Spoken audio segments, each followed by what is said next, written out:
I saw a video on YouTube the other day going over the allegations against massive YouTuber Cody Ko. Now, I don't know if I was taking a break from the internet when this was all going on, because I seriously had no clue that any of this even happened. And while looking through YouTube, it seems that a lot of people have kind of stayed away from making a video about the allegations and the situation itself. So today I thought, why not, talk about all of the allegations against Cody Ko, as well as some other ones that, not many people have talked about or even really noticed. So if you were unaware of the situation like I was, it basically all started when another popular YouTuber named Tana Mongeau said this during one of her live podcast shows. Smallest you've ever had sex with? Oh my god, no one look at me, Cody Ko.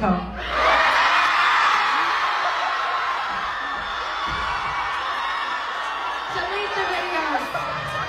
I can say that. I was literally 17. I can say that. What? Sorry. Yeah, so somebody asked her who out of all of the dudes she's hooked up with, which one of them had the smallest wee-wee, and she said Cody Ko. And now right there, I mean, we should just cancel this dude, am I right? Like, just off of that? Like, imagine dude's small wee-wee. But the controversial part is that she said she's allowed to say that because she was 17 at the time. Now you may be wondering, she was 17, but how old was Cody Ko? Well, Cody Ko was 25 years old when Tana was 17, meaning when they hooked up, Cody was 25 and she was 17. So yes, Cody Ko was a full-grown adult and Tana was underage and couldn't legally consent to adult activity. Now after this clip of her saying that at her live show started to get attention, she then talked about it a little more in depth on her podcast. Understand that this isn't just some crazy tea. It was a crime. Yeah. I hooked up with Cody Ko when I was 17 and he was 25. Yeah, it happened. Not only did it happen, but apparently Cody Ko also knew that she was underage, and someone even warned him that Tana was underage, yet he decided to ignore all of that. There was a situation with Gabby Hanna at a Playlist Live where she pulled him aside and told him like, yo, she's 17. And then we still went and hooked up. And I can look at that and be like, why the fuck were you doing that? And what makes this even worse is that Tana Mongeau admitted that she was a fan of Cody's. Because I grew up loving him, and I think you know what I mean? Like, I was just like excited and a fan, and I understand that that's where now as a grown adult you can say you were taken advantage of.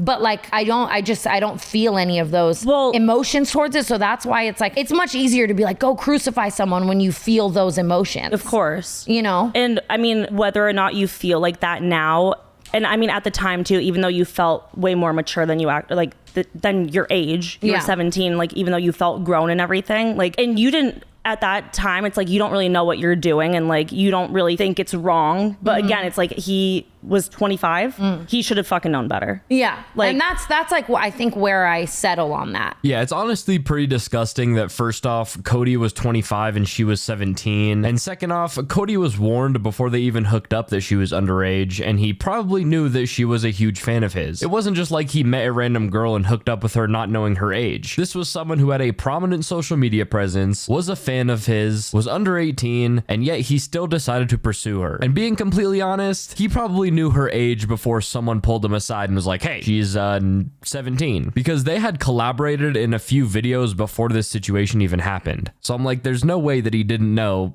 her age. Tana seems to have many feelings about this, which we'll go over a bit later, but she stated very clearly that the actions she's accusing you of are inexcusable. If I had a 17-year-old daughter or a little sister or something, like, I would kill. I would never let it fly. Now, after all of this stuff went public and started to gain some traction online, people started to investigate Cody Ko's old videos, and one prominent one is a video on Cody Ko's channel from April of 2016. Now, at the time, Cody again was 25 and Tana was 17, and Cody and Tana were hanging out in a hotel room together. Now, this normally wouldn't be weird, two creators hanging out in a hotel room, chatting it up and planning out content, but it's the fact that Cody was a full-grown adult and Tana was 17, and 17 is a high schooler, by the way. So imagine how weird it would be if you saw a grown-ass man in a hotel room alone with a high schooler. Like, it doesn't matter if they're both creators, it's still weird as hell. Then people started to ask the question, was this like a one-time one-time deal, or does Cody Ko have a history of going after underage women? A user on Reddit posted this to Cody Ko's Reddit page saying, "I've religiously watched Cody Ko since Vine and have a vivid memory of him dating a high schooler. Him and his frat friend group would hang out with a bunch of teen girls and they'd sometimes appear in his videos. There was one girl he'd be with one-on-one in his Vines and which people speculated he was dating at the time. I remember looking into it and was surprised to see that she was like 17 since he was in his mid-20s. He still follows the high schoolers on IG and they're in his old YouTube vlogs. Feel like I'm the only one that remembers." Now, people did some more digging and actually found the girl who was 17 when he was in his 20s that he was dating. Now, I'm not going to name drop her or anything or show her face just because you guys have to think that she is a victim and she didn't sign up to be in the spotlight. So for her privacy, I'm just going to blur her out, and I just personally feel like that's the respectful thing to do. But this Instagram post is from April of 2015, and then she also appeared in some of his Vines. And at the time of me recording this, he still does follow her on Instagram. And then there was another girl that Cody featured in his YouTube videos in 2016, and he would, vlog him and her hanging out one-on-one. You want to be in the vlog? No, not really. Well, say something. No, dude. Say something nice. Say something nice. Like a piece of trash, dude. Yeah, but you always do. Oh,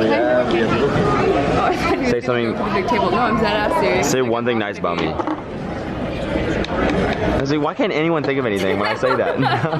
I don't know. I actually genuinely can't. You're like a cool guy. Now, nobody knew the exact age of this lady, but people speculated that she was anywhere from like 17 to 19 years old, so there was a chance that, she could have been of age. But then someone on Reddit who claimed that they went to high school with this girl said, "We were definitely around 16 to 17 at the time, either junior or senior year of high school. He dated one of them, he being Cody, and if I'm remembering correctly, his friend dated the other one. I followed Cody on Vine and thought that it was cool, didn't know how old he was at the time, plus a high schooler, you don't realize how weird this shit is." And to make matters even worse, a TikToker posted a thread of videos talking about how before the whole Tana situation in 2015, that she was Snapchatting Cody Ko when she was 15 and he was in his 20s. Hi, I released a few videos about this, but I wanted to go back, look at dates, get a better picture, be more factual if I'm going to be talking about something like this. I was Snapchatting him at 15 before that. This was before Snapchat had the setting where, like, right now, if you wanted to go,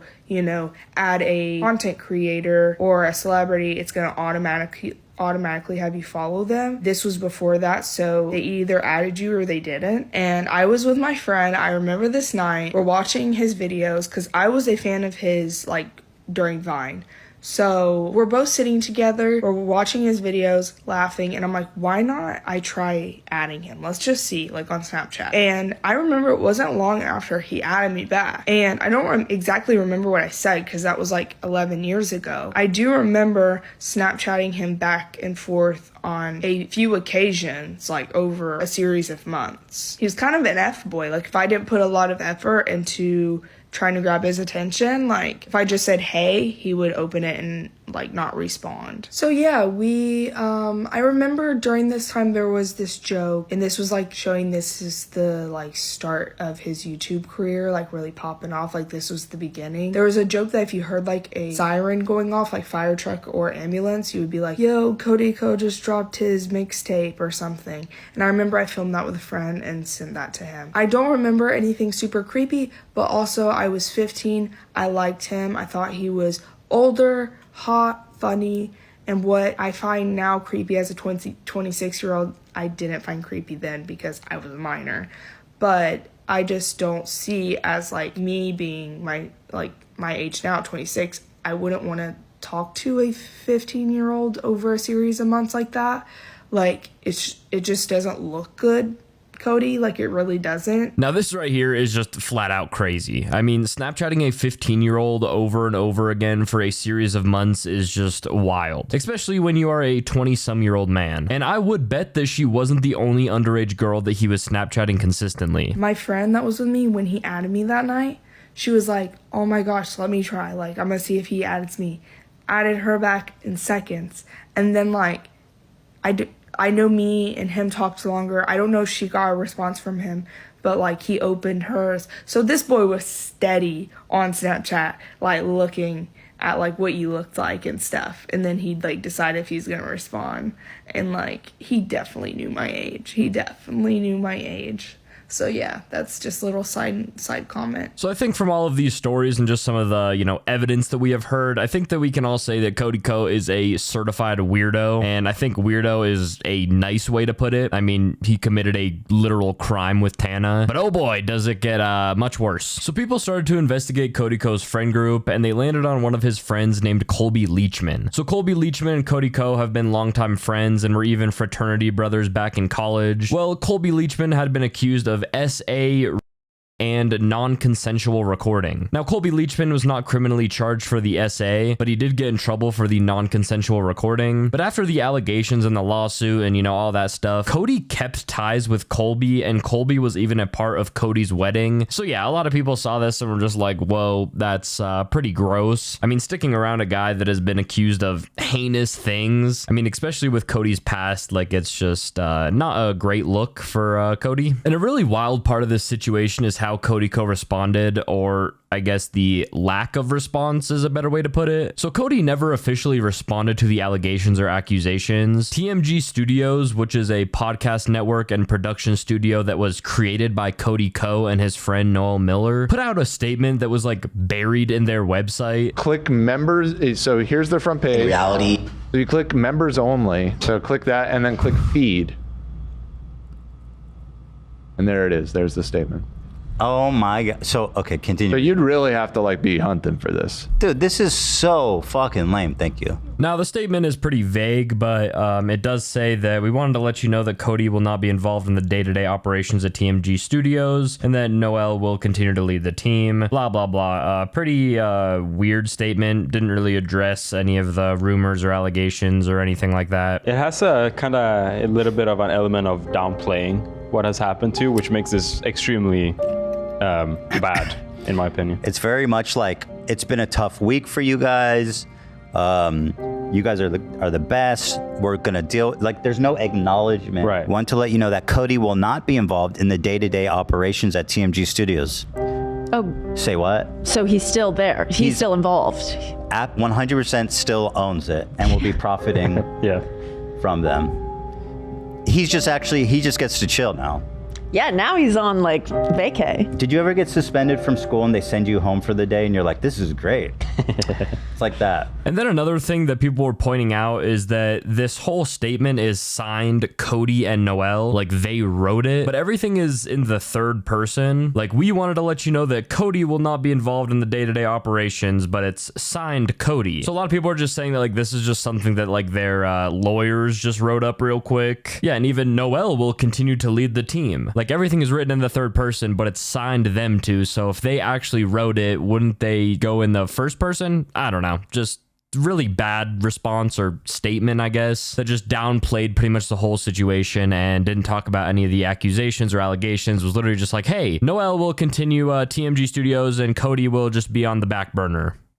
Okay. So, I mean, yeah, that's pretty much the situation at hand. And honestly, probably the end of the situation, because I personally don't think Cody will ever speak about this situation. Even after all of the accusations came out, Cody still uploaded videos. He was still DJing. He was still just doing what he does. And to be honest, it doesn't look like this affected his views or anything at all. Now, I personally think that cancel culture is the stupidest thing on the earth, but I do think that there are consequences for people's actions, though. And I don't think that he should be wiped off the internet and banished, but I do seriously think that Cody needs to acknowledge all of this and give some sort of response, either apologizing to Tana or just literally just talking about it. I mean, people are free to watch who they want, and if people still want to watch Cody's videos after all of this stuff, it's a free country and they can do what they want. I personally won't be watching Cody's videos or anything like that, but again, I do think cancel culture is stupid as hell. But obviously, Cody is not a great guy, and I wouldn't want to, subject myself to that. I'm just a big believer in karma, and I personally think that one day,